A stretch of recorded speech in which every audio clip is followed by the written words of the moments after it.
ওয়াল ইয়াউমাল আখিরা, কিয়ামতে জবাব দেওয়া লাগবে, টেন্ডেন্সি তার তৈরি হবে। আমার যতটুকু বিশ্বাস, এটা যদি বাংলাদেশে 100% তৈরি হয়ে যায় যে আমার কিন্তু জবাব দেওয়া লাগবে, এদেশে কিয়ামতের আগে আর মিথ্যা মামলা হবে না। অথচ জেলখানাগুলোতে খোঁজ নিয়ে দেখেন 100 জনের 70 জন মানুষ তার মামলা সম্পর্কে কিছুই জানে না। আমিও তো আমার মামলা সম্পর্কে কিছুই জানতাম না। 3টা বছর আমার জীবন থেকে একটা ঘরের ভেতরে কেটে গেল। অথচ যে ছেলেটা আমার নামে মামলা দিয়েছে, ওর বাড়ি সিরাজগঞ্জে, ওর নাম নাকি তরবারি সাকিব। ও বেটা ধান কাটে, কাছে দিয়ে ধান কাটতে কাটতে মাথা গেছে বিগড়িয়ে, বাসের মাথায় উঠে চলে গেছে ঢাকায়। সংসদের সামনে দিয়ে হাঁটছিল, পুলিশ ধরে বলছে কি করিস, সংসদ ভেঙে ফেলবো কাছে দিয়ে। হ্যাঁ, আমির হামজার ওয়াজ শুনে উদ্বুদ্ধ হয়েছে।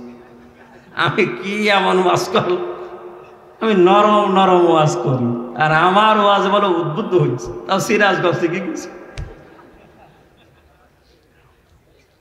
পরে ওরে কাশিমপুরে কারাগারে যে দেখি কি তুমি সেই, বলে হ্যাঁ আমার চেনো, আমার কোনোদিন দেখেছো? বলছেন না।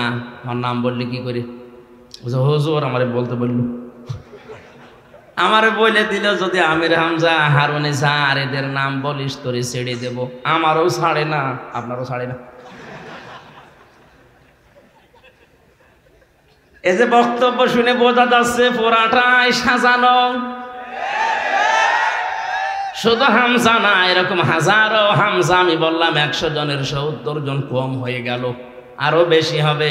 কিচ্ছু জানে না, আন্দাজে 10 বছর জেল পড়ে আছে। যে লোকটা বিশ্বনবী বাদ দিয়ে অন্য কাউকে আদর্শ হিসাবে গ্রহণ করে, ওর ঈমান ভেঙে যায়। এটা তো আমি বানালাম নাকি? হ্যাঁ, পৃথিবীতে একজন মানুষকে আল্লাহ উসওয়াতুন হাসানা বলে ঘোষণা দিয়েছেন। লাকাদ কানা লাকুম ফি রাসূলিল্লাহি উসওয়াতুন হাসানা, অবশ্যই তোমাদের জন্য মহত্তম আদর্শ লুকিয়ে রেখেছি আমি রাসূলুল্লাহর জীবনে। কার জীবনে? কোরআনে কারীম আমার সামনে। অনেকে কথাটা শোনার পরেই প্রথমেই মনে করতে পারে যে রাজনীতি আরম্ভ হয়েছে। না, এটা রাজনৈতিক ব্যাপার শুধু হলে আল্লাহর কসম আমি বলতাম না। এটা আপনার ঈমান থাকা না থাকার বিষয়। পৃথিবীতে একজন মানুষকে মহান আল্লাহর ঘোষণা দেওয়া আদর্শ নেতা বলে তিনি পাঠিয়েছেন, মুহাম্মাদুর রাসূলুল্লাহ। যে সূরা অনেকে ফজরের নামাজের পরে পড়ে আর মনে করে 10 খতম কোরআন শরীফ পড়ার সওয়াব হয়, সূরা ইয়াসিন। ইয়াসিন মানে কি অনেকে তাও জানে না। ইয়া মানে হে, সিন মানে সাজ্জেদ। সিন শব্দের 5টা অর্থ আমি কাবিরে পেয়েছি তাফসিরে। সিন মানে সাজ্জেদুল আলামিন, সিন মানে সাজ্জেদুল বাশার, সিন মানে সাজ্জেদুল কাউনাইন, সিন মানে সাজ্জেদুল মুরসালিন, সিন মানে সাজ্জেদুল আম্বিয়া। তামাম জগতে যত কিছু আছে সবার জন্য কেবলমাত্র শুধুমাত্র একমাত্র আদর্শ বিশ্বনবী। আপনি যদি অন্য জগতেও বাস করেন, সেখানে যদি মনে করেন এখানে তো আল্লাহর অন্তত এই বিধানটা নেই, মঙ্গল গ্রহে চলে গেলেন আল্লাহর বিধান এখানে নেই, না। ইয়াতানাজ্জালুল আমরু বাইনাহুন্না, সূরা তালাকের শেষে আল্লাহ জানিয়েছেন প্রতিটি জায়গায় আমি আল্লাহর বিধিবিধান নাজিল হয়। কি সমস্যা? হ্যাঁ, কি আপনি মাইকালা? ঠিক আছে।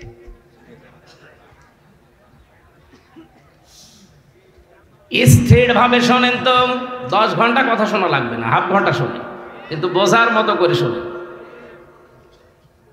আপনি মঙ্গল গ্রহে বাস করেন, মনে করছেন এখানে তো কোরআন শরীফ নেই, এখানে ইয়াসিন সূরাও চলে না, সুতরাং এই জায়গায় আমি অন্য কাউকে আদর্শ মেনে চলবো না।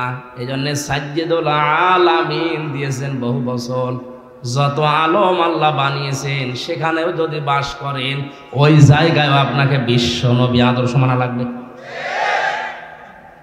দুই নাম্বার সাইয়েদুল বাশার, বাশার মানে মানুষ, মানুষ পদবাচ্যে যারা বিবেচিত যে আমি মানুষ, তার জন্য একমাত্র আদর্শ বিশ্বনবী।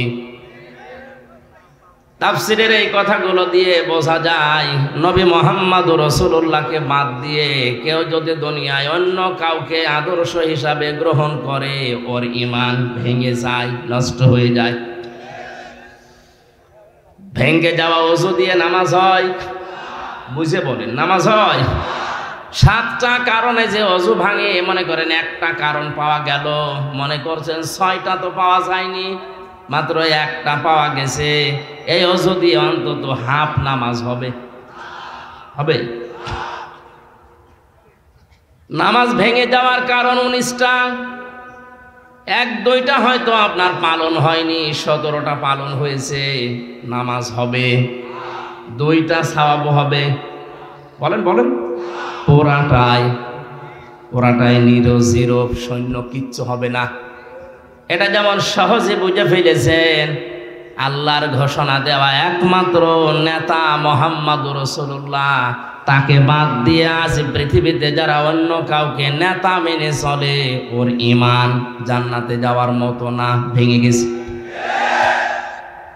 কিছুদিন আগে একটা জরিপ পেয়েছিলাম, এদেশে 96% মুসলমান আমরা দাবি করছি ঠিক, কিন্তু 100 জনের 15 জন শুধুমাত্র কেবলমাত্র বিশ্বনবীকে আদর্শ নেতা মানে, আর 85% অন্য কাউকে মানে। এই জরিপ অনুযায়ী এদেশে 96% মুসলমান মিলছে না, মাত্র 15%। কারণ নবী বাদ দিয়ে অন্য কাউকে মেনে নিলে ওর আদর্শ যদি হয়, তার ঈমান আর থাকে না, নষ্ট হয়ে যায়। সেই হিসাবে আপনি নামাজ পড়লেও শেষ, রোজা রাখলেও ব্যর্থ, অন্য আমল তো বাদই দিলাম। আশা করছি কথা আপনার মগজে ঢুকেছে। এখন এটা বোঝার পরও যদি কেউ না বোঝার ভান করে থাকে, আমার মনে হয় রে বুখারী শরীফ দিয়ে হবে না, বাকারী শরীফ লাগবে। বলেন, বোঝেননি কে এখানে? বলেন তো কে সহজ বিষয় বোঝেনি? আমি এখনো বুঝিনি। আসে আপনাকে আগে বুঝিয়ে তারপরে সামনে যাচ্ছে। আর যদি বলেন না বুঝে ফেলেছি, যে আমার ঈমান যদি টিকিয়ে রাখতে হয়, আমি মুসলমান আছি না গেছি, এটা যদি প্রমাণ করতে হয়, একমাত্র আদর্শ এখন থেকে মরণ পর্যন্ত আমার হয়ে থাকবে মুহাম্মদুর রাসূলুল্লাহ। এখন রাসূলুল্লাহ আদর্শ হবেন কার জন্য? আল্লাহ আয়াতের পরে 3টা শর্ত দিয়েছেন। লিমান কানা ইয়ারজুল্লাহা ওয়াল ইয়াউমাল আখিরা ওয়া যাকারাল্লাহা কাসীরা। 1 নম্বরে দুনিয়াতে যে কোনো কাজ করে ও আশা করে আমার আল্লাহর কাছে। লিমান কানা ইয়ারজুল্লাহ, আমি আল্লাহর দিকে যে লোকটা ফিরে আসে, রাজা ইয়ারজিউ মানে ফিরে আসা, আল্লাহর কাছে আশা করে ফিরে আসে। পৃথিবীর যে কোনো দিকেও যেতে পারে, কিন্তু যখনই স্মরণ হয় আল্লাহর কথা, ফিরে আসে তাড়াতাড়ি করে। এ কথাটা বলা যত সহজ, প্র্যাকটিক্যাল লাইফে মিলানো অত সহজ না। ওয়াল ইয়াউমাল আখিরা, কিয়ামতে জবাব দেওয়া লাগবে, টেন্ডেন্সি তার তৈরি হবে। আমার যতটুকু বিশ্বাস, এটা যদি বাংলাদেশে 100% তৈরি হয়ে যায় যে আমার কিন্তু জবাব দেওয়া লাগবে, এদেশে কিয়ামতের আগে আর মিথ্যা মামলা হবে না। অথচ জেলখানাগুলোতে খোঁজ নিয়ে দেখেন, 100 জনের 70 জন মানুষ তার মামলা সম্পর্কে কিছুই জানে না। আমিও তো আমার মামলা সম্পর্কে কিছুই জানতাম না। 3টা বছর আমার জীবন থেকে একটা ঘরের ভেতরে কেটে গেল। অথচ যে ছেলেটা আমার নামে মামলা দিয়েছে, ওর বাড়ি সিরাজগঞ্জে, ওর নাম নাকি তরবারি সাকিব। ও বেটা ধান কাটে, কাছে দিয়ে ধান কাটতে কাটতে মাথা গেছে বিগড়িয়ে, বাসের মাথায় উঠে চলে গেছে ঢাকায়। সংসদের সামনে দিয়ে হাঁটছিল, পুলিশ ধরে বলছে কি করিস, সংসদ ভেঙে ফেলবো। কাছে দিয়ে হ্যাঁ, আমির হামজার ওয়াজ শুনে উদ্বুদ্ধ হয়েছে। আমি কি এমন ওয়াজ করলাম? আমি নরম নরম ওয়াজ করি, আর আমার ওয়াজ বলো উদ্বুদ্ধ হয়েছে। তাও সিরাজগঞ্জ থেকে গেছে। পরে ওরে কাশিমপুরে কারাগারে যে দেখি কি তুমি সেই, বলে হ্যাঁ আমার চেনো, আমার কোনোদিন দেখেছো? বলছেন না। আমার নাম বললি কি করে? বলছে হুজুর আমারে বলতে বললো। আমারে বলে দিল যদি আমির হামজা, হারুন ইসা আর এদের নাম বলিস তোরে ছেড়ে দেব। আমারও ছাড়ে না, আপনারও ছাড়ে না। এই যে বক্তব্য শুনে বোঝা যাচ্ছে পুরাটাই সাজানো। শুধু হামজা না, এরকম হাজারো হামজা। আমি বললাম 100 জনের 70 জন কম হয়ে গেল, আরো বেশি হবে। কিচ্ছু জানে না, আন্দাজে 10 বছর জেল পড়ে আছে। যার ভেতরে কিয়ামতের জবাবদিহি এই আচরণ তৈরি হবে, তার জন্য মুহাম্মদুর রাসূলুল্লাহ হবেন আদর্শ। আর এরকম মানুষ যদি এদেশে 96 ভাগ দরকার নেই, 51 ভাগও তৈরি হয়ে যায়, কেউ কারো নামে মিথ্যা মামলাও দেবে না, মিথ্যা সাক্ষ্য দেবে না। পাশের বাড়ি সলিমদ্দির সাথে রাগারাগি আছে, এজন্য নিজের ছোট মেয়েকে ভিকটিম বানিয়ে ধর্ষণের মামলা দিয়ে সলিমদ্দিরে 5 বছর জেলে রেখে দিয়েছে। এরকম মামলার আসামি বেশি।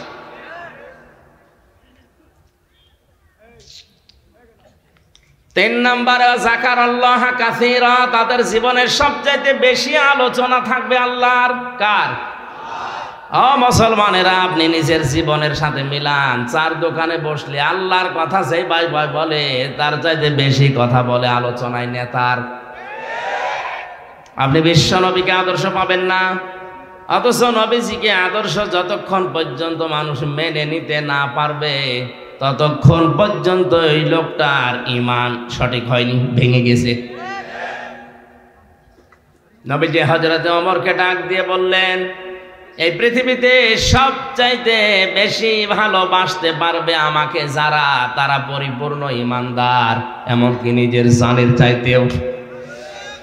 হযরত ওমর নিজের দিকে চিন্তা করে বলেন, হে রাসূল, আমার মনে হচ্ছে আমার ছেলে মেয়ে, স্ত্রী পুত্র, ধন সম্পদ, টাকা পয়সার চাইতে আপনাকে আমি ভালোবাসি বেশি, কিন্তু আমার জীবনের চাইতে বেশি না। কারণ আমার জানের ওপর আমার একটা মায়া আলাদা আছে। নবীজির সামনেই তো ছিলেন, দিলেন ধমক, ওমর এখনো পরিপূর্ণ কামেল মুমিন হতে পারোনি। হযরত ওমর কিছুক্ষণ পরেই বলে উঠলেন, হে রাসূল, এখন মনে হচ্ছে আমার জীবনের চাইতেও আপনাকে আমি বেশি ভালোবাসি।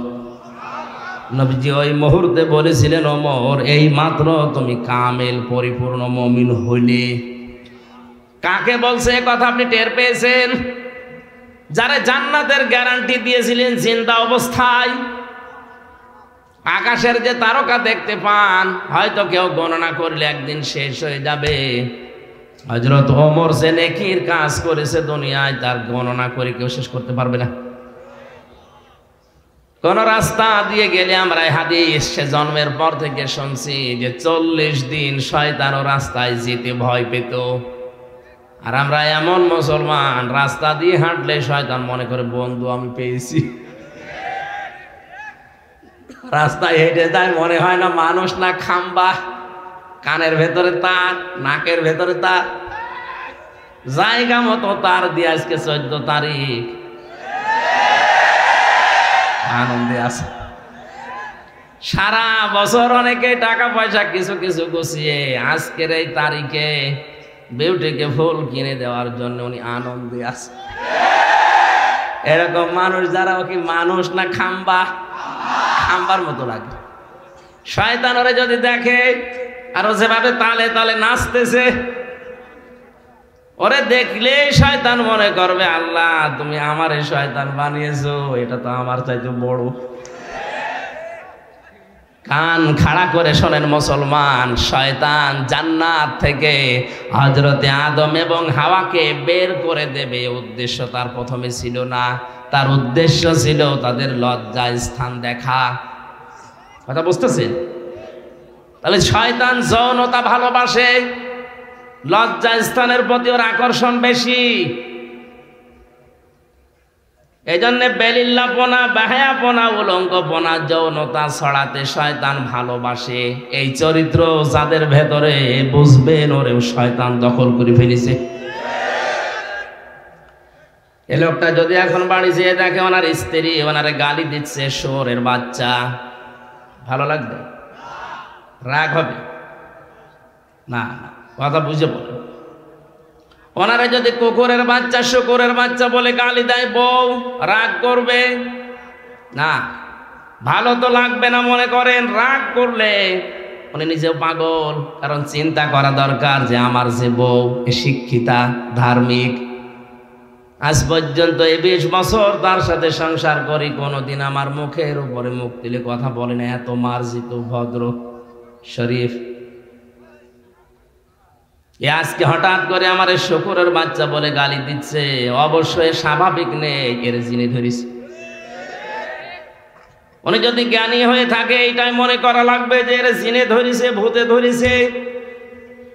আপনি যখন যৌনতায় শরীর, পরিবার, সমাজ ভাসিয়ে দিবেন, বুঝবেন আপনি আর স্বাভাবিক নেই, আপনাকেও শয়তান দখল করে ফেলেছে। 14ই ফেব্রুয়ারি পালন করার জন্যে শফিক রেহমান নামটা দেখেন, শফিক রহমান ছিল, পরবর্তীতে পাল্টিয়ে দিয়েছে রেহমান। সাংবাদিকরা বলেছে, স্যার আপনার নাম তো শফিক রহমান ছিল, আপনি রেহমান করলেন কোন কায়দায়?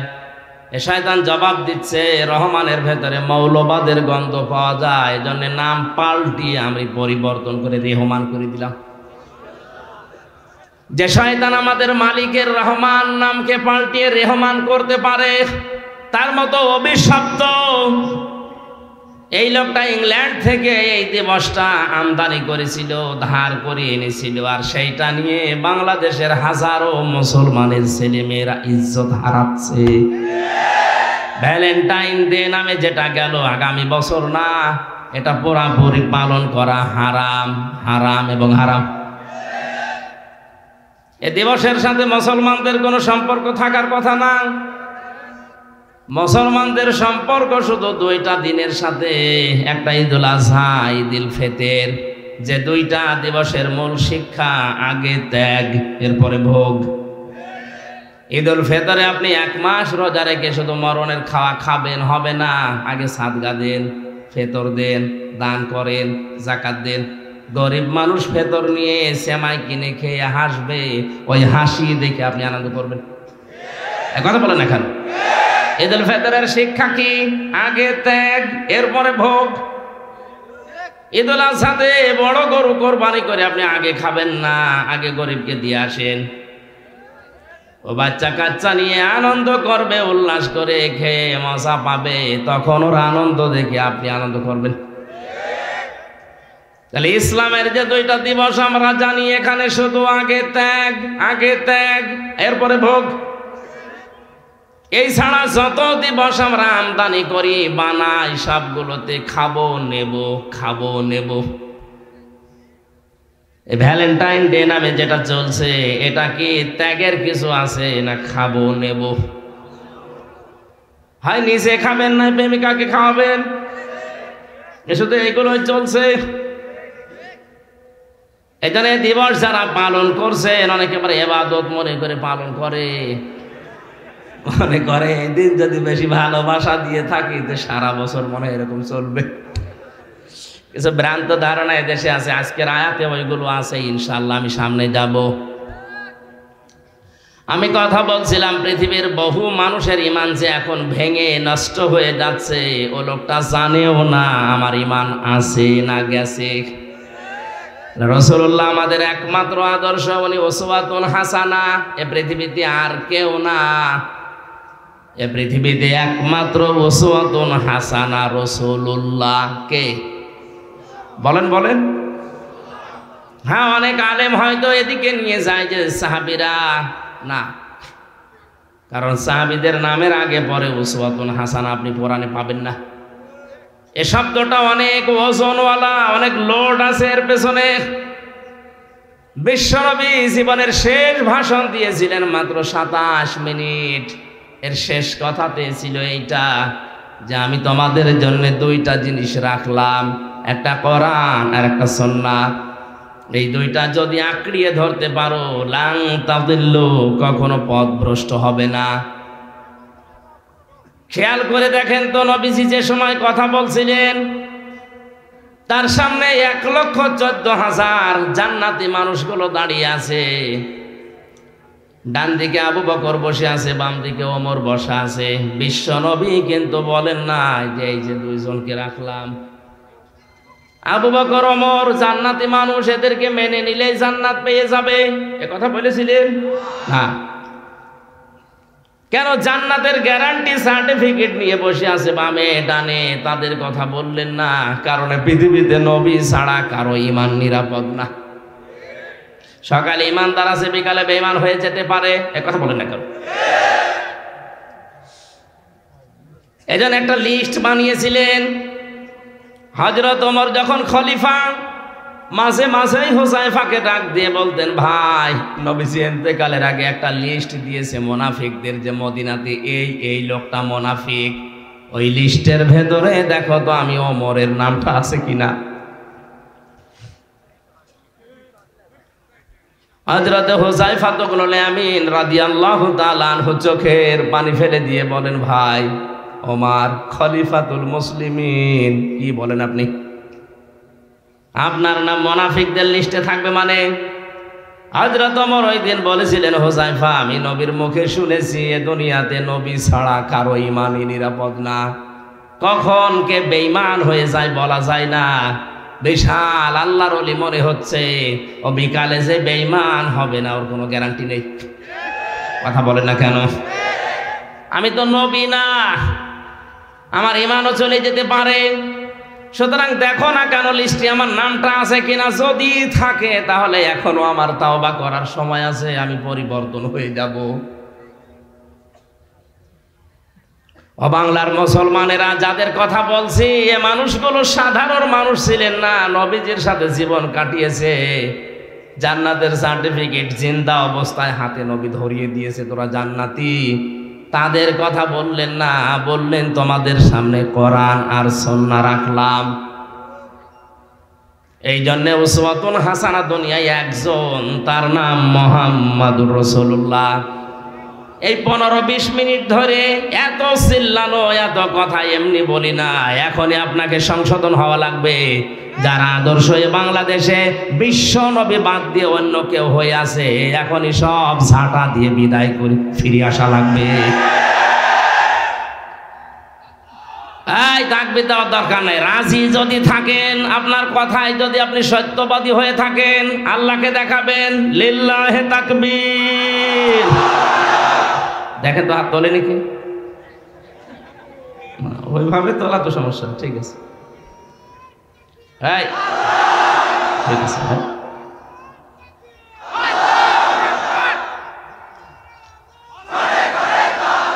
বন্ধ করুন ভাই।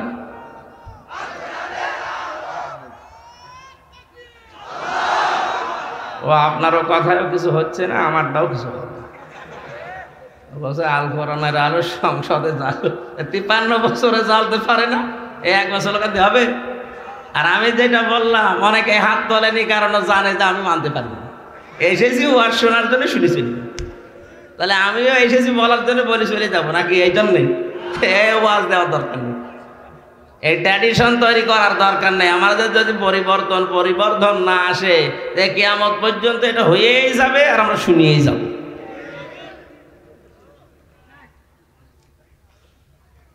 আর আমি কোরআন হাদিস পড়ে যতটুকু বাস্তবতা বুঝি, কোরআন শরীফের কথা যদি কারো মনের পরিবর্তন আনতে না পারে, ওর কপালে আর হেদায়েত বলে কিছু নেই।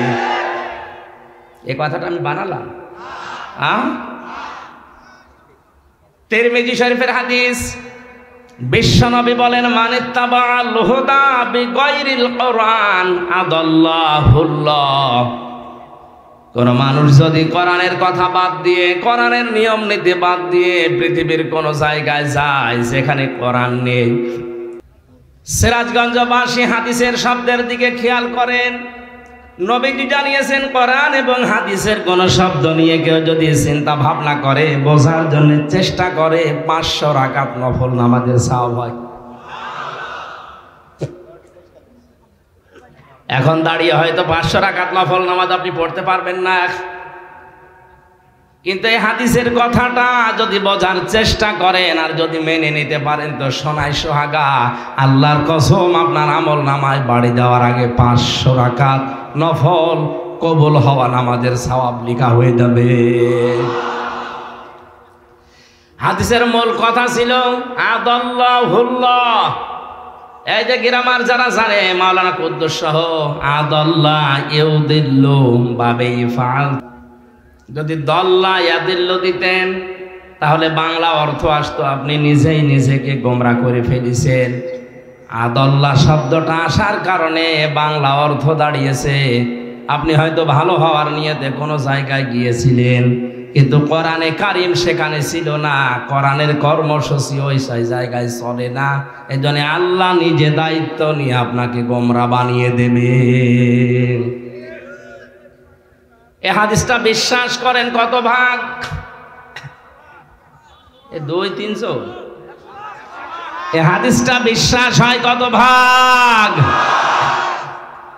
100 ভাগ বিশ্বাস করে যদি মন থেকে বলেন যে হ্যাঁ আমি বিশ্বাস করি, তাহলে এটা সিদ্ধান্ত নেওয়া লাগবে এখনই, যেই পীরের দরবারে কোরআন নেই, কোরআন চলে না, ওই দরবার যদি আমার বাবাও কায়েম করে আমিও দরবারে যাব না। পারবেন?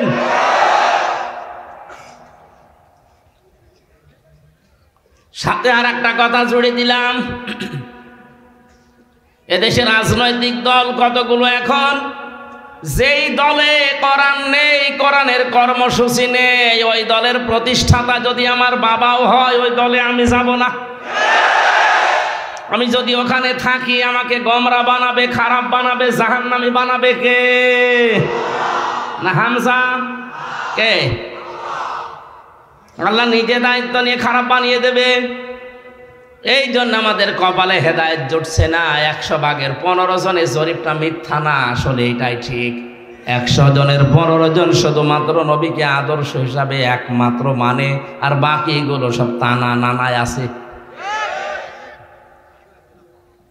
হ্যাঁ, ওর জুব্বা আছে, ওর পাগড়ি আছে, ও নামাজ 5 ওয়াক্তের জায়গায় 6 ওয়াক্ত পড়ে, তাহাজ্জুদ মিলে মনে মনে করছে আমি জান্নাত পেয়ে বসে আছি, অথচ ওর যে ঈমান ভেঙে গেছে ওর টের পায় না। আব্দুল্লাহ ইবনে উবাইয়ের পুরা জীবন আমি পড়ে দেখেছি।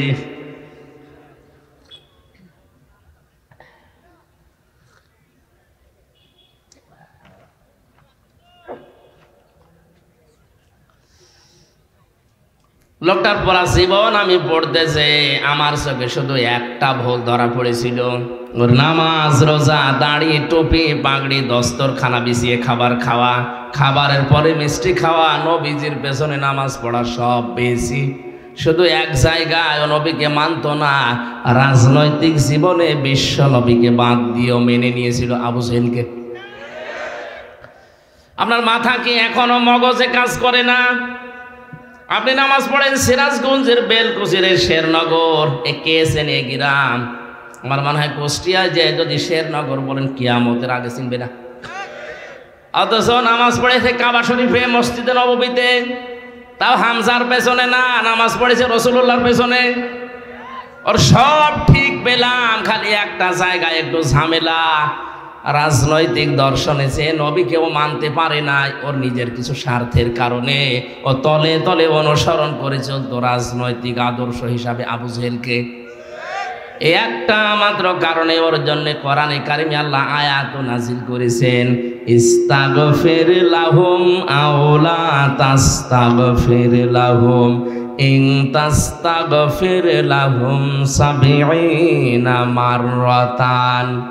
এটা তাফসিরে হাক্কানিতে আছে, মুফাসসির লিখেছেন ৭০ মাররাতান পর্যন্ত বলার পরে ফেরেশতা জিবরাইল থেমে যায়। হে নবী, আপনি এর জানাজার নামাজ পড়িয়ে কবরে দেবেন, থামেন।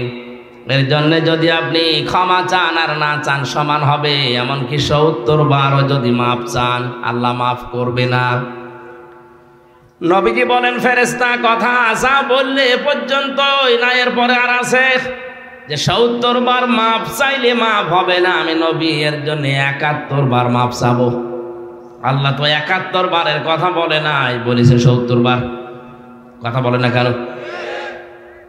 নবীজি মনে মনে স্থির করেছিলেন যে এর জন্য আমি ক্ষমা চাবো। হঠাৎ করে ফেরেশতা আয়াতের পরবর্তী অংশ শোনালেন, ফালা ইয়াগফিরাল্লাহু লাহুম এখানে যারা আলেম আছে ইয়াগফির এটা মজারে বর্তমান ভবিষ্যৎ প্রেজেন্ট ফিউচার, এর আগে লান আছে, এর আগে ফা আছে।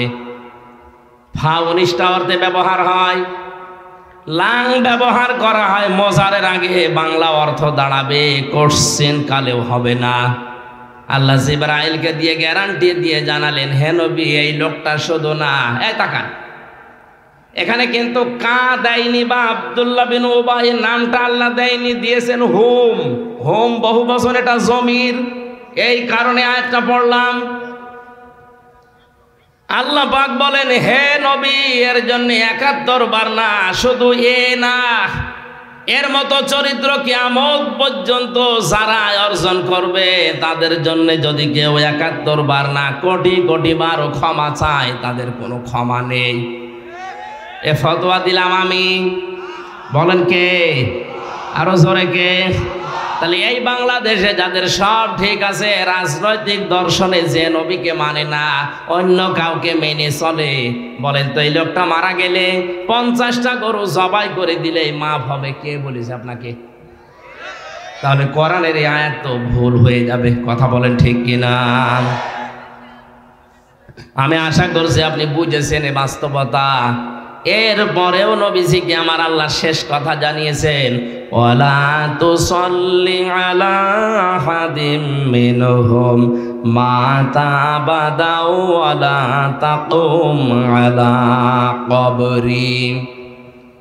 সূরা তাওবার 80-84 নম্বর আয়াতের প্রথম অংশে আছে, হে নবী এই লোকটার জানাজার নামাজ তো দূরের কথা, এর কবরের পাশেও আপনি দাঁড়াবেন না। শুধু এর না, হুম দিয়েছেন এখানেও, ওয়ালা তুসাল্লি আলা আহাদিম মিনহুম, এর মতো যে কেউ এরকম চরিত্র বানাবে তার কবরের পাশে দাঁড়ানো জায়েজ নেই। অথচ সারা জীবন কমিউনিস্ট আন্দোলন করে, মরে গেলে হুজুর নিয়ে জানাজা পড়িয়ে কবরে দিয়ে দোয়া করাচ্ছে, মনে হচ্ছে জান্নাতুর বাবার ও ঠিকাদারি নিয়েছে। এগুলো সব ভণ্ডামি চলছে ভারত, বাংলাদেশে, পাকিস্তানে। ওগুলো যদি হয় কোরআন শরীফ মিথ্যা হয়ে যাবে। এই জন্য আপনাকে সাবধান করছি, সাবধান হন। তেলাওয়াত কিন্তু আয়াতে ওই কথাগুলো আল্লাহ দিয়েছেন সাবধান বাণী হিসাবে। আমরা কোরআনে কারিমের তাফসিরে প্রবেশ করছি, তাফসির আকারে।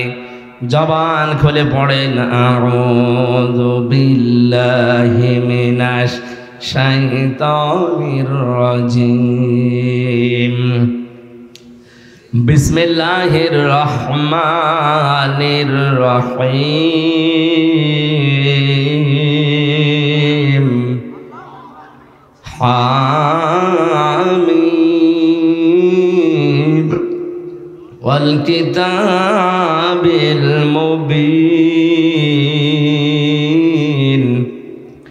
ইন্না আনজালনাহু ফি লাইলাতিন মুবারাকাহ, ইন্না কুন্না মুনজিরিন। এ পর্যন্ত থাক। সূরা দোখান 44 নম্বর সূরা কোরআনে কারিমের, মক্কায় আল্লাহ নাজিল করেছেন। 59টা আয়াত আছে, 3টা রুকু আছে। প্রথম থেকে 6টা আয়াত আমরা পড়েছি। কোন আয়াত থেকে তাফসির শুনতে হলে চিন্তা করা লাগবে ওই আয়াতের মূল বক্তব্য কি। আল্লাহ রাব্বুল আলামিন এই আয়াতগুলোর মূল বক্তব্য হিসাবে জানিয়েছেন সতর্কতা। কি বলেন বলেন?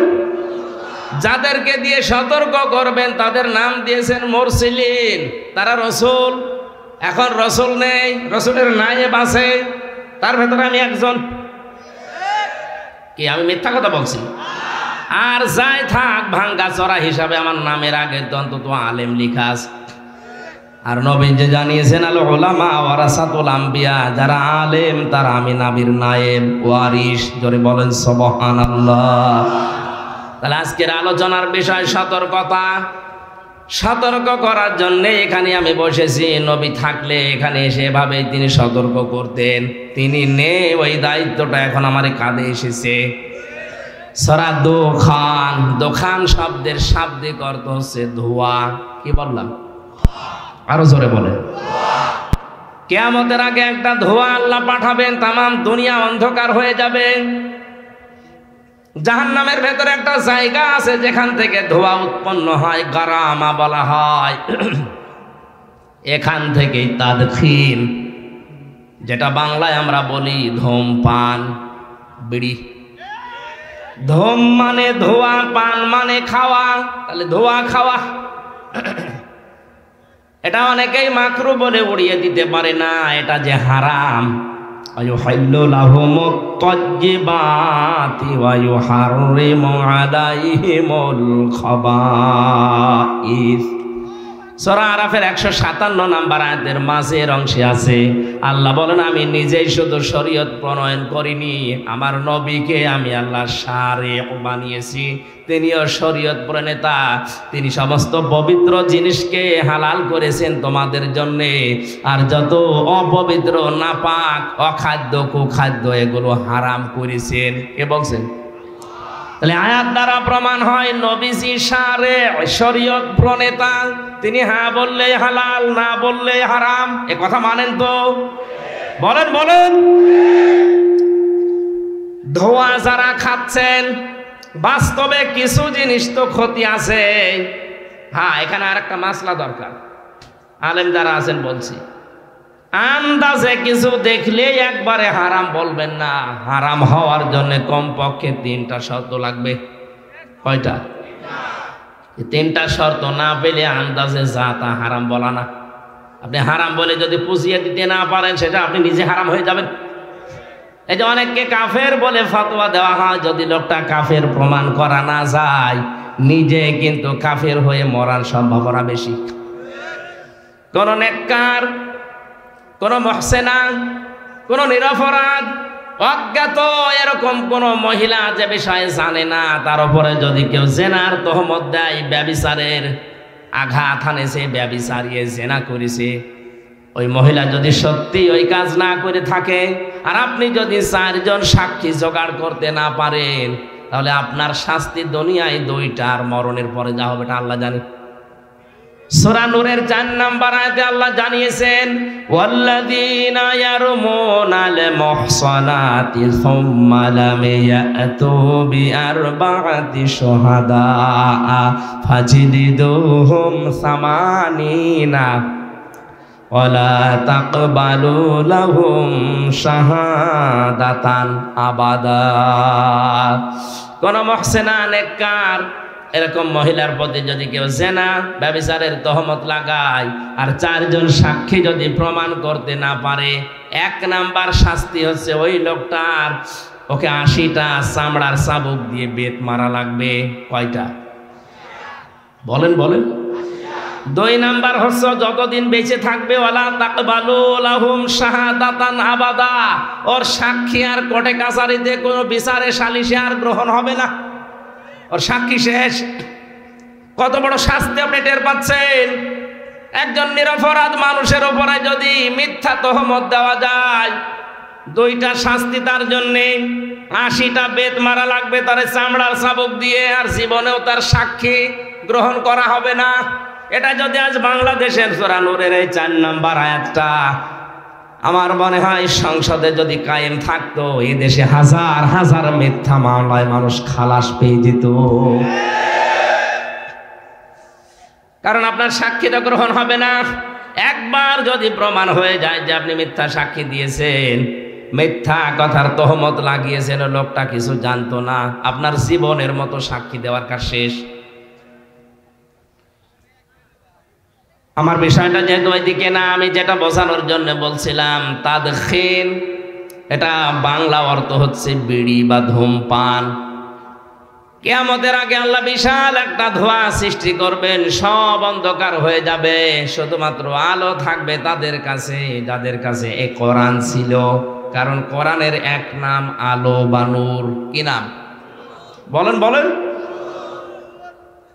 আল্লাহ রাব্বুল আলামিন বলেন, হামিম ওয়াল কিতাবিল মুবিন। হামিম, এটার অর্থ আল্লাহ ছাড়া কেউ জানে না। কেউ কেউ বিভিন্ন তাফসীর করার চেষ্টা করেছে, আমরা ওদিকে যাব না, কারণ আমরা নিজেরা জানি না। আল্লাহু আ'লামু বিমুরাদিহি, এর আসল অর্থ জানেন আল্লাহ। ওয়াল কিতাবিল মুবিন, আল্লাহ বলেন স্পষ্ট কিতাবের কসম। কিসের? শব্দটার দিকে তাকান তো, ওয়া দেওয়ার পরে আলিফ লাম আছে। আমি আলেমদেরকে বলছি দেখি এনারা কি পড়েছে, ওয়াল কিতাবিল মুবিন আলিফ লাম দিয়েছে। আল্লাহ মনে হয় খেলা করার জন্য। হ্যাঁ, কিতাবের আগে আলিফ লাম দেওয়ার পেছনে কারণ হচ্ছে এ পৃথিবীতে স্পষ্ট কিতাব একটাই আছে, তার নাম কোরআন শরীফ। কথা বুঝতেছেন? মানুষকে হেদায়েত দিতে পারে একটাই মাত্র কিতাব, তার নাম কি? আলিফ লাম। যে 4 প্রকার আমরা জানি, তার ভেতরে 1 প্রকার এখানে আছে, নির্দিষ্ট করে দিয়েছেন আল্লাহ স্পষ্ট কিতাবকে, যে মানুষকে এটা হেদায়েত দিতে পারে। যালিকাল কিতাবু লা রাইবা ফি, এখানে কিতাবের আগে আলিফ লাম আছে। কি আছে? সুতরাং কোরআনের বক্তব্যের পরেও যদি মানুষের মনের ভেতরে উতাল পাতাল না আসে, পরিবর্ধন না হয়, বুঝবেন ওই লোকটা জাহান্নামের জন্যই তৈরি হয়েছে। জোরে বলেন নাউজুবিল্লাহ। স্পষ্ট কিতাবের কথা কেন বললেন? অনেকে আজ বিভিন্ন দরগা থেকে বের হয়ে এই কথা চালিয়ে দিচ্ছে যে কোরআন শরীফ 90 পারা, 30 পারা জাহেরে আছে আর গোপনে আছে 60 পারা। এটা যে ডাহা মিথ্যা কথা। এই আয়াতটা তার প্রমাণই মুবিন।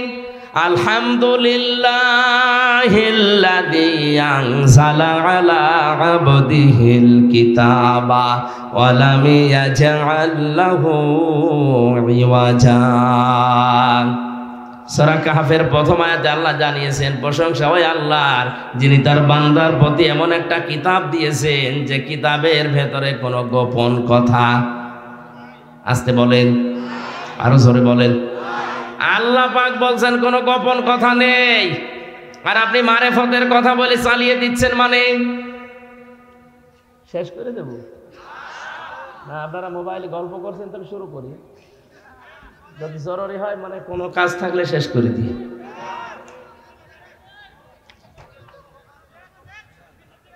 না, এই জায়গাতে যে সেটা নিয়ে আমি কথা বলার জন্য মানে বসেছি, বিশেষ করে যে শবে বরাত আর কয়েকদিন পরে শুরু হবে না, এটা নিয়ে দ্রমজাল তৈরি হয়ে আছে আমাদের দেশে, ভারতে, পাকিস্তানে, এই সমস্ত দেশে। এটা ক্লিয়ার করা দরকার। আসলে শবে বরাত কি, কেন আসে, কি শিক্ষা দেওয়ার জন্য 1 বছর পর পরে শাবান মাসটা আসে। আজকে 3 তারিখ, দেখতে দেখতে মাসটাও চলে যাবে। অথচ রজব শুরু হওয়ার প্রথম দিক থেকে নবীজি দোয়া করতেন, আল্লাহুম্মা বারিক লানা ফি রজব ওয়া শাবান ওয়া বাল্লিগনা রমাদান। রজব আর শাবানের বরকত দাও। সে বরকত কি? সেই বরকতের কথাগুলো এই আয়াতে আছে। আপনি চলে যাবেন স্পষ্ট কথা শুনে, না এখনই চলে যাবেন? চলে যাবেন এখনই? একটু ওঠাউঠি বন্ধ করবে না, আমার গলায় যতক্ষণ অন্তত সাপোর্ট দেয় আমি আসি। আল্লাহ পাক বলেন স্পষ্ট কিতাব, এর ভেতরে কোনো গোপন কথা নেই, মারেফতের কথা নেই। আজ যারা শরীয়ত, মারেফত, তরিকত, হকিকত বিভিন্ন নাম দিয়ে দরবার খুলেছেন, কসম করে বলছি একটাও এর সাথে টেকে না। কারণ শরীয়তের বিধান স্পষ্ট। মারেফত বলতে যেটা আপনি বোঝাচ্ছেন, উরফুন থেকে শব্দটা আসা, আরাফা ইয়ারিফু মানে পরিচিত হওয়া। ইসলামের কোন বিধানের সাথে কেউ যদি পরিচিত হয়, আমরা তাকে মারেফত বলি। নামাজ, শরীয়ত, নামাজ পড়া লাগবে কি কি কি নিয়মে, এটা জেনে পড়ার নাম হচ্ছে মারেফত। যাকাত, শরীয়ত 8টা জায়গায় যাকাত দেওয়া লাগে, ওইটা জেনে যাকাত দেওয়ার নাম মারেফত। তাহলে মারেফত বলতে ফকিরেরা যেটা বোঝায় যে গোপন জিনিস, ওরে মায়ের ছাড়া কোনো ঔষধ আছে? এটা সব বাট পারে, সিটারে ছাড়া কিছু না। আর এগুলো চলে বেশি কুষ্টিয়ায়।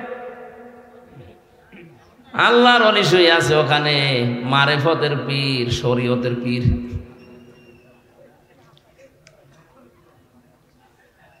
কোরআনে কোনো গোপন কথা নেই, কোরআনে যা আছে সব স্পষ্ট কথা।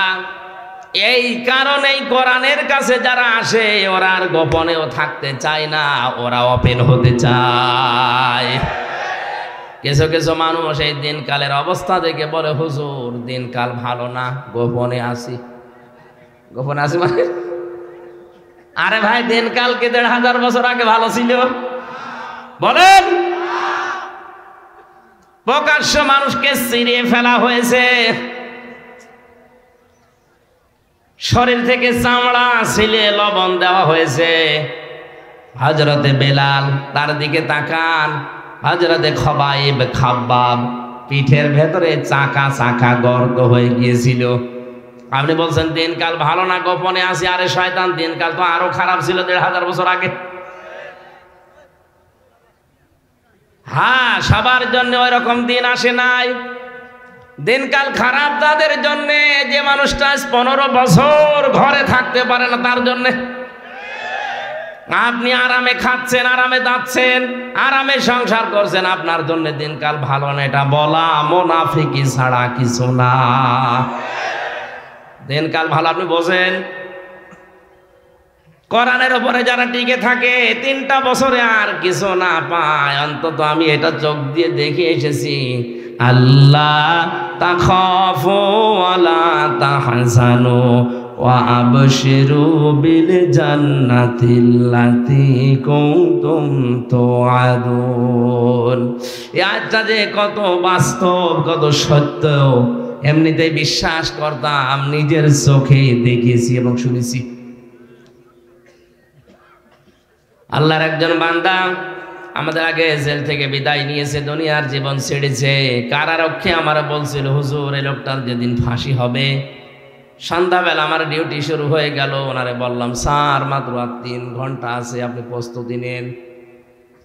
উনি আমারে বলছে কারারক্ষী ভাই এখনো ৩ ঘন্টা আছে, আমি 2 ঘন্টা ঘুমিয়ে নেই। দেখলাম ঠিক ঘুমিয়ে গেল। ৯টার সময় আমরা ডাক দিলাম, ওঠার পরে গোসল করে ওযু করে নামাজ 2 রাকাত পড়ে আমারে বলছে চলেন। সুন্দর জামা কাপড় পরে মনে হচ্ছে লোকটা শ্বশুর বাড়ি যাওয়ার জন্য ব্যস্ত হয়ে গেছে। কারারক্ষী তোরাবালি চোখের পানি ফেলে দিয়ে বলছিল হুজুর আমার তো আশ্চর্য লাগে, যার 3 ঘন্টা পরে ফাঁসি সে লোকটা বলছে আমি 2 ঘন্টা ঘুমিয়ে নেই। ঠিক দেখলাম ঘুমিয়ে গেল। লোকটার ঘুম আসলো কি করি আমার মাথায় ধরে না। জেলখানায় সবচাইতে বেশি সমস্যা ঘুমের। ওখানে যত আরামেই থাকেন না কেন ঘুম আসতে চায় না, এজন্য সবচাইতে বেশি চলে ঘুমের বড়ি। আমরা ঘুমের বড়ি খেয়ে ঘুম আসাতে পারি না, অথচ যার মাথার উপরে দড়ি ঝুলে আছে মাত্র 3টা ঘন্টা, সে লোকটা বলছে যে আমি 2 ঘন্টা ঘুমাই, তুমি 1 ঘন্টা আগে ডেকে দিও। এটা কি এমনি এমনি বলা যায় মনে করছেন? অত সহজ বিষয় না। শুনে যত আনন্দ লাগছে এটা অত সহজ না। খালি ধৈর্যের নাম শুনেছি জীবনে, ধৈর্য যে কি কেমন করে ধৈর্য ধরা লাগে প্র্যাকটিক্যাল লাইফ আমি নিজে ধরে দেখিয়ে এসেছি। এত কঠিন জিনিস, কোরআনের সবচাইতে বেশি ব্যবহার করা শব্দের ভেতরে সবর, ধৈর্য অন্যতম। এটা আল্লাহ এমনি বলে নাই, ওরকম জায়গায় পড়েননি, এজন্য আপনি টের পাচ্ছেন না। যে লোকটা বলছে আমি 2 ঘন্টা ঘুমিয়ে নেই, ওই লোকটার ছেলে গুম হয়ে আছে, তাও সাধারণ ছেলে না, ছেলে ব্যারিস্টার। বাংলাদেশ না বিশ্বের ভেতরে যদি 10টা ম্যাগনেট থাকে, সে একটা লক্ষ লক্ষ মানুষের কর্মসংস্থান তৈরি করে দিয়েছে। এত বড় পর্যায়ে যে লোকটা আছে তার মাত্র 3টা ঘন্টা জীবনে বাকি আছে, ও 2 ঘন্টা ঘুমিয়েছে এমনি না। এই আয়াতটা বলছে আল্লাহ তাখাফু ওয়ালা তাহজানু। সত্যি যদি কোনো মানুষ ইমানের উপরে আল্লাহকে রব বলে টিকে থাকতে পারে, ফেরেশতা নাজিল হয়ে তাকে বলে ভয় পেও না, চিন্তা করো না। মুফাসসির লিখেছেন কিসের ভয় কিসের চিন্তা? ফেরেশতা তার কানের কাছে এসে বলে আল্লাহর বান্দা তোমার হয়তো চিন্তা হতে পারে যে আমার ছেলেটা গুম হয়ে আছে, কি হবে তার? আমার স্ত্রী বিধবা হয়ে যাবে, কি হবে তার? আমার মেয়েটা ডাক্তার, কি হবে তার? আমার এত বড় বিশাল সম্পদ, এত বড় নাম ডাক, কি হবে এগুলো? ফেরেশতা কানের কাছে মুখ নিয়ে যেন বলতে থাকে চিন্তা নেই, ভয় নেই, ওগুলো আল্লাহ নিজে পাহারা দেবে।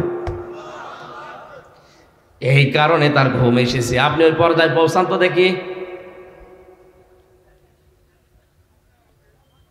পরের শব্দ আরো কঠিন। ওয়াবশিরু বিল জান্নাতিল্লাতী কুনতুম তুআদুন। আল্লাহ পাক বলেন ফেরেশতারা কানের কাছে মুখ নিয়ে কথাও বলতে থাকে, কোনো ভয় নেই, কোনো চিন্তা নেই, ওগুলোর চিন্তা টেনশন সব আল্লাহ নিয়েছে। তুমি জান্নাতের সুসংবাদ গ্রহণ করো, ওই তাকাও তোমার জান্নাত দেখা যাচ্ছে। যার ওয়াদা আল্লাহ করেছিলেন, ফেরেশতারা তখন তার সাথে হাসতে খেলতে আর বলতে থাকে, নাহনু আউলিয়াউকুম ফিল হায়াতিদ দুনিয়া ওয়া ফিল আখিরাহ ওয়া লাকুম ফিহা মা তাশতাহি আনফুসুকুম ওয়া লাকুম ফিহা মা তাদউন নুজুলাম মিন গফুরির রহিম।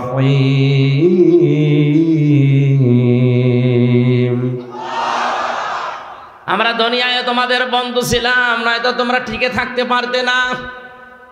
এখনো তোমাদের বন্ধু আছি, জান্নাতে পৌঁছিয়ে দেওয়ার আগ পর্যন্ত তোমাদের পেছন থেকে আমরা যাব না। এমন জান্নাতে পৌঁছিয়ে দেব সেখানে চাওয়ার আগে জিনিস পাওয়া যায়। বাড়ি যেয়ে বলবেন সুবহানাল্লাহ। আমার কথা ছিল কি, যেই মানুষগুলো কোরআনের কাছে আসে, এটা যেহেতু ওপেন কিতাব, গোপন না, এই জন্য এর কাছে যারা আসবে বুঝে শুনে, তারা আর গোপন থাকতে চায় না। দুনিয়া একদিকে চলে গেলেও তারা ওপেন হতে চায়। হযরত ওমর যেদিন কোরআনের কাছে এসেছিলেন, ডাক দিয়ে বললেন, হে নবী, কোরআন সত্য না মিথ্যা? নবীজি সঙ্গে সঙ্গে জবাব দিয়েছেন, এটা হক, আমার আল্লাহর বাণী, এটা সত্য কথা। হযরত ওমর বলেন, হে নবী, সত্য জিনিস গোপনে থাকবে কেন? আপনি আমারে অনুমতি দেন, আমি এই সত্য কোরআনের পক্ষে একটা মিছিল করে আসি। তিনি মিছিল নিয়ে কাবার চত্বরের দিকে গেলেন। লিল্লাহে তাকবীর, লিল্লাহে তাকবীর, লিল্লাহে তাকবীর।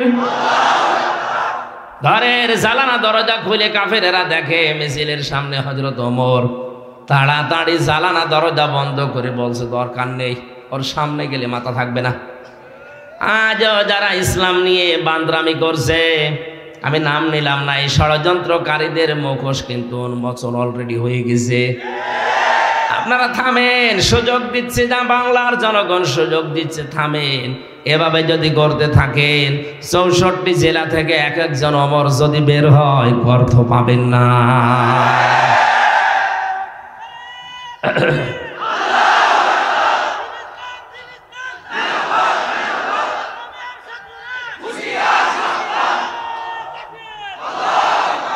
ঠিক আছে।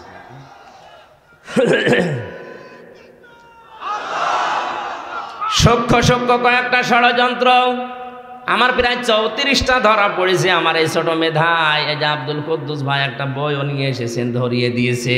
এটা যদি শুধু সিলেবাসে থাকতো, কসম আল্লাহর কিছু বলতাম না। আজ হয়তো সিলেবাসে আছে, কালকে রাষ্ট্রীয়ভাবে নিজেরা আইন পাশ করে সংসদ থেকে বলবে এটা করা লাগবে। শরীফ থেকে শরীফা, এটা অত সহজ বিষয় না। সকালবেলা একজন বলছে আমি শরীফ, বিকালে বলছে না আমার যেন শরীফা মনে হচ্ছে। আপনি হন, শরীফা হন আর লতিফা হন, আমার নিষেধ নেই। কিন্তু বিকাল বেলায় যখন আপনি দাবি করবেন যে আমার শরীফা মনে হচ্ছে, তখন তো আপনি আর একটা দাবি করবেন যে আমার মহিলা হোস্টেলে সিট দেওয়া লাগবে। এখন যদি বলেন মহিলা হোস্টেলে সিট নিলাম তাতে কি হয়েছে, আমি তো শরীফা। আরে বেটা, তুই শরীফা যতই দাবি করবি, মাল তো তুই শরীফ। ওখানে আমার বোন আছে, আমার মেয়ে আছে, আমার ফুফু আছে, এই কথা বলে না কেন? ওই জায়গায় তুই থাকলে আপনি টের পাচ্ছেন না কোন জায়গায় যাচ্ছে। একজন প্রশ্ন করছে, হুজুর, যুবক যুবতী এক জায়গায় রাতে থাকা যায় আছে কিনা? জায়েজ বলা দূরের কথা, তুই এক জায়গায় থাকবি? ওর প্রশ্ন ছিল এটা যে হুজুর, যুবক যুবতী রাতের বেলা এক জায়গায় ঘুমানো যায় আছে? ঘুমানো যায় আছে, তো আপনি তো ঘুমাবেন না। ঘুমাবেন? শরীফ থেকে শরীফা হয়ে আপনি কি ঘুমাবেন? কথা বলেন। এটা যদি একবার কায়েম করে ফেলতে পারে, কি হবে আপনার বোনের, আপনার মেয়ের, আপনার ফুফুর? শুধু আমারটা হবে, আপনি টের পাচ্ছেন না? আগামীতে তো জারজ দিয়ে দেশ ভরে যাবে। আর এখন ট্রান্সজেন্ডার নামে নাম দিয়ে হিজড়াদের চালাতে চায়। কে বলেছে হিজড়া এটা শারীরিক সমস্যা? আর এই সমকামিতাকে যারা প্রমোট করছেন এটা তাদের মানসিক সমস্যা। আমার প্রথম কথা ছিল শয়তান যৌনতা ছড়াতে ভালোবাসে ও যৌনবাদী। আজ যারা এটার মাধ্যমে জাতিকে ওপেন করে দিতে চাচ্ছেন, আল্লাহর কসম আপনাকে শয়তান দখল করিস। আর কোন শয়তানের বেকারগ্রস্ত লোককে আমরা ওই জায়গায় দেখতে চাই না। নামেন ওখান থেকে। আপনি জাহান্নামে যেতে চান, একা যান, আরো ঠেলে দেব। আমি যেতে চাই না। গান বলছে কে?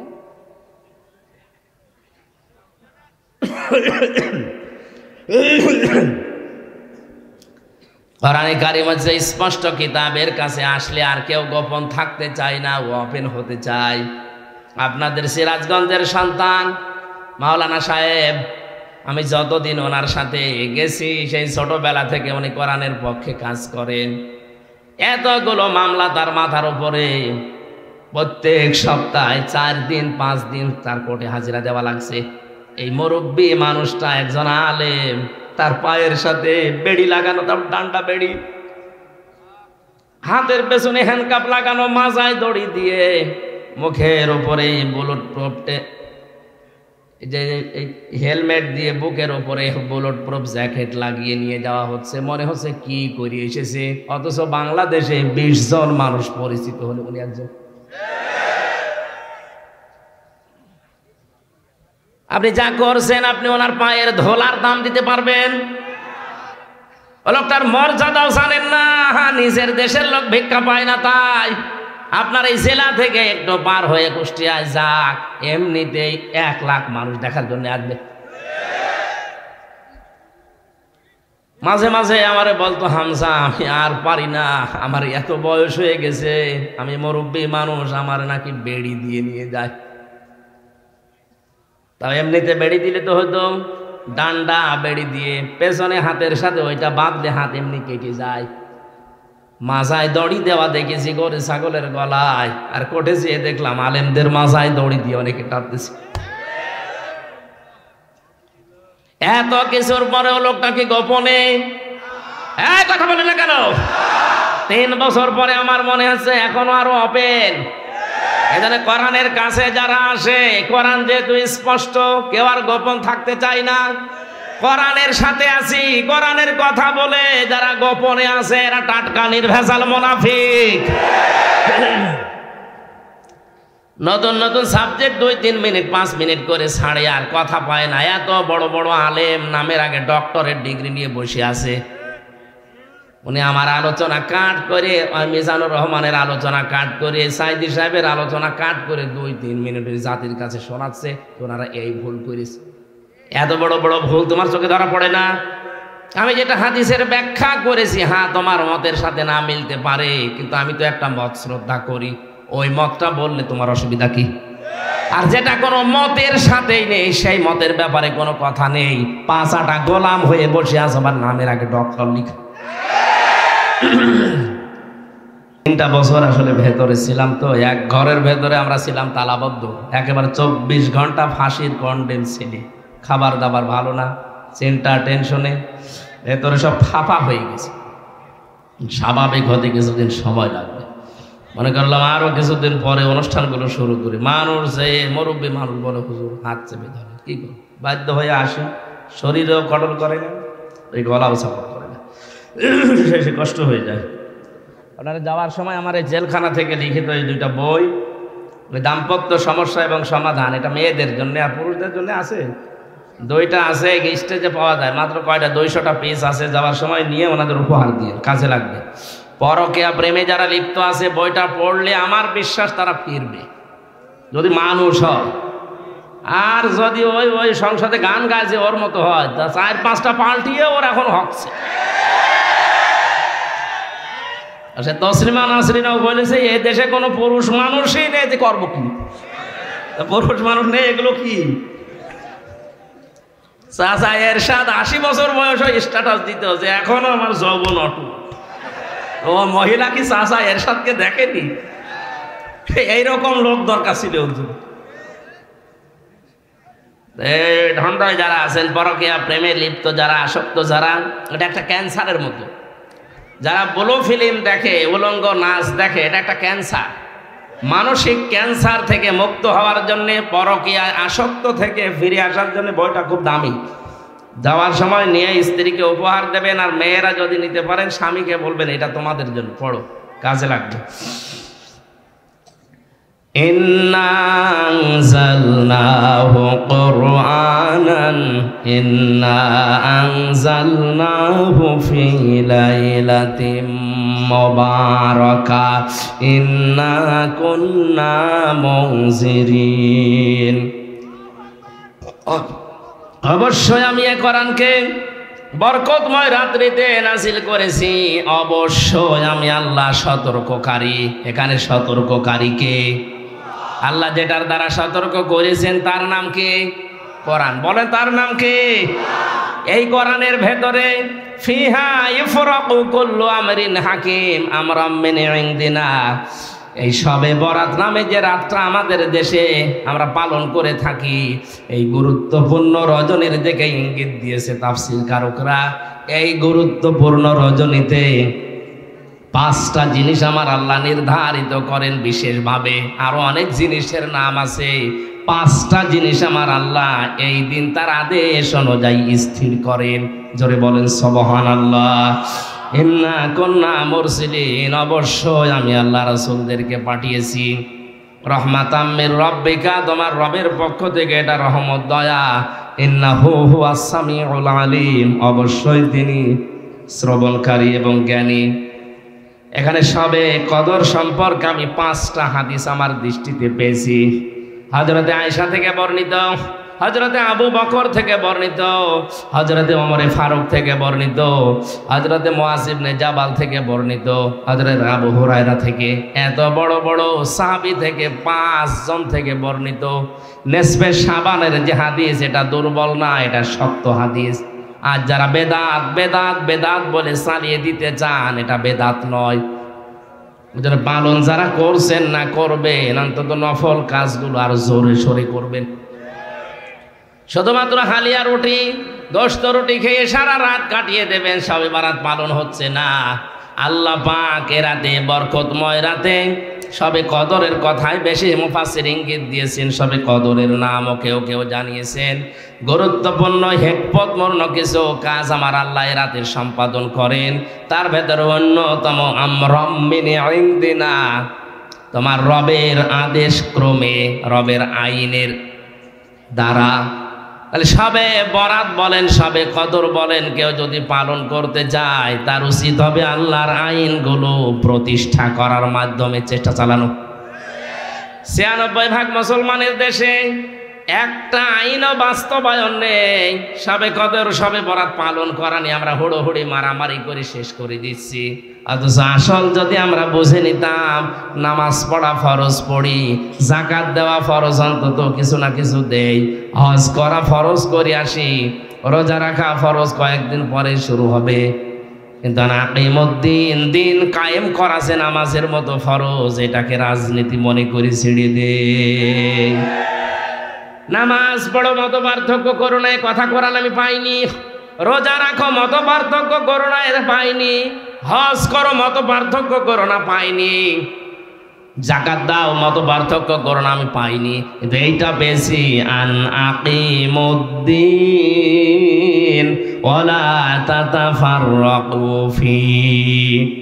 দিন কায়েম করো, এই বিষয়ে কোনো মত পার্থক্য করো না, কোনো ফতোয়াবাজি করো না।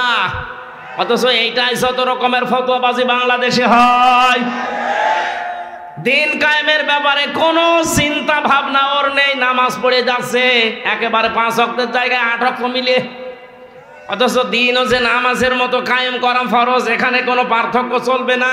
এইটাও বোঝেও না, বোঝাতেও চায় না, মানুষকে বুঝতেও দিতে চায় না। পৃথিবীর যত নবী আল্লাহ পাঠিয়েছেন এখানে 4 জন বড় বড় নবীর নাম আছে। প্রত্যেকটা নবীর শরীয়তে কম বেশি রদবদল ছিল। কোন নবীর শরীয়তে এইটা ছিল, পরের নবীর শরীয়তে এটা ছিল না, কিন্তু প্রতিটি নবীর শরীয়তে এইটা ছিল জানা কিমুদ্দিন, দিন কায়েম করো। কারণ দিন যদি কায়েম না হয়, এমন এমন বিধান আছে ইসলামের যেটা এককভাবে মানা সম্ভব না। বাংলাদেশে যতদিন দিন কায়েম না হবে, ইসলামের এমন বিধান আছে যেটা ওয়াজ করে নসিহত করে বন্ধ করা সম্ভব না। কিয়ামত পর্যন্ত ওয়াজ করে জেনা বন্ধ হবে, আরো জোরে সুদ বন্ধ হবে, ঘুষ বন্ধ হবে। এটা বন্ধ করা ওয়াজের দ্বারা সম্ভব না, এটা আইন করতে হয়। যেন আমরন, আমরন মানে আইন, আমরন মানে আদেশ। আমি আল্লাহ এরাতে গুরুত্বপূর্ণ কিছু আইন, আমার আদেশগুলো আমার নিজের সিদ্ধান্তে বাস্তবায়ন করে থাকি। 5 প্রকার মানুষের নাম আছে, এরাতেও আল্লাহ তাদেরকে মাফ করে না, বাকি মানুষকে তিনি মাফ করে দেন। 1 নাম্বার যে মানুষগুলো শিরিক করে, 2 নাম্বার যারা কুফরি করে, 3 নাম্বার যারা মা বাবার অবাধ্য সন্তান, 4 নাম্বার যারা বুড়ো জিনাখোর। আর বাংলাদেশে এটা দিন দিন বাড়ছে। কয়েকদিন আগে তাকান, আমি নাম নিলাম না, তাড়াও দিয়েছে। আজ অধিকাংশ বুড়া মানুষের ঘর থেকে, অফিস থেকে মেয়ে লোকের কান্নার আওয়াজ পাওয়া যাচ্ছে। এজন্য বুড়ো জিনাখোর যারা আছেন, থামেন। নিজের শরীর চলে না, ইন্ডিয়া হারবাল, কলকাতা হারবাল কাজ দিয়ে চালাচ্ছে। বুড়ো জিনাখোরদের সবে বরাতেও মাপ নেই। 5 নাম্বার যে মানুষগুলো মা বাবার অবাধ্য সন্তান, জোরে বলেন নাউজুবিল্লাহ। আল্লাহ আমাদেরকে আয়াতগুলো আমাদের প্র্যাকটিক্যাল লাইফে মেনে নেওয়ার তৌফিক দিন, আমিন। বারাকাল্লাহু লানা ওয়া লাকুম ফিল কোরআনিল আযীম, আল্লাহুম্মা আমিন। রব্বানা যালামনা আনফুসানা ওয়া ইল্লাম তাগফির লানা ওয়া তারহামনা লানাকুনান্না মিনাল খাসিরিন। রব্বুল আলামিন সিরাজগঞ্জ জেলার বেলকুচি থানার শেরনগর এ মাহফিলের দিকে তাক, রাত 12টা বেজে যাচ্ছে। আমার শরীর এবং কণ্ঠের দিকে তাকিয়ে আমি শেষ করে দিলাম। যতটুকুই শুনেছি মেহেরবানি করে আমাদের মেনে নেওয়ার তৌফিক দাও। সওয়াব যদি দিয়েই থাকো কোটি কোটি গুণে বাড়িয়ে দাও। কিয়ামতের যিনি সুপারিশ করে জান্নাতে নিয়ে যাবে ওই নবীর রওজায় পৌঁছাও। মা বাপ যারা হারিয়ে ফেলেছে আল্লাহ মা বাপকে মাফ করে দাও। সারাটা জীবন অপরাধ করে জীবনটা নষ্ট হয়ে গেছে আল্লাহ, হাত ওঠায় কথা বলবো ভয় করে, লজ্জা করে। নামের আগে মানুষ আলেম বলে ডাকে, এই জন্যই তো ভয় লাগে বেশি। না জানি তোমার সামনে কিয়ামতে আবার ধরা খেয়ে যায় কিনা। আল্লাহ রিস্ক নিয়ে কথাগুলো ইমানের তাকিদে বলা হয়। তোমার বান্দা বান্দীদের সহজ ভাবে বোঝার তৌফিক দাও। মা বোনরা যারা এসেছে খাদিজার মতো, আয়েশার মতো তাদের বানিয়ে দাও। রোগশোক থেকে আমাদেরকে বাঁচাও। আমার শরীরটা তুমি সুস্থ করে দাও। আমার কণ্ঠ তুমি আগের মতো স্বাভাবিক অবস্থায় ফিরিয়ে দাও। আমার ইলম তুমি বাড়াও। রব্বি জিদনি ইলমা। মাহফিল করার জন্য যত মানুষ শ্রম দিয়েছে, যে যুবকগুলো দেখলাম আল্লাহ যুবকদেরকে হাসান হুসাইনের মতো বানিয়ে দাও। মাওলানা আব্দুল কুদ্দুস সিদ্দিকী, হোসাইন আহমেদ মাহফুজ, সিরাজি ভাই সহ মাওলানা আলী আসগর সহ যত আলেমরা এসেছে আল্লাহ আলেমদেরকে তুমি আলেম হিসাবে কবুল করে নাও। এলাকায় মাটির নিচে যত মানুষ শুয়ে আছে আল্লাহ সবার কবর করারের ইজ্জতে মাফ করে দাও। মাহফিলের প্রধান অতিথি এমপি সাহেব সহ যত অতিথি এসেছে সবাইকে তুমি ক্ষমা করো। সম্মানিত সভাপতি মাওলানা আব্দুল সাত্তার আনসারী সাহেবকে মঞ্জুর করো। আগামীতে এই মাহফিলটা কোরআনের ইজ্জতে আরো বিশাল আকারে কবুল করে নাও। কখন মরণ আসে জানি না, সারা জীবনের দোয়া আমার আল্লাহুম্মা ইন্নী আসআলুকা শাহাদাতান ফি সাবিলিক।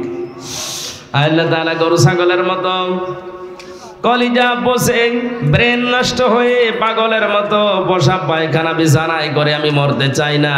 আমাদের সবার আকাঙ্ক্ষা আমরা শাহাদাতের মরণ চাই। আল্লাহুম্মা ইন্নী আসআলুকা শাহাদাতান ফি সাবিলিক। যখনই আজরাইল পাঠাবে আমাদের মুখে যেন আগে থেকে জারি থাকে লা ইলাহা ইল্লাল্লাহু মুহাম্মাদুর রাসূলুল্লাহ।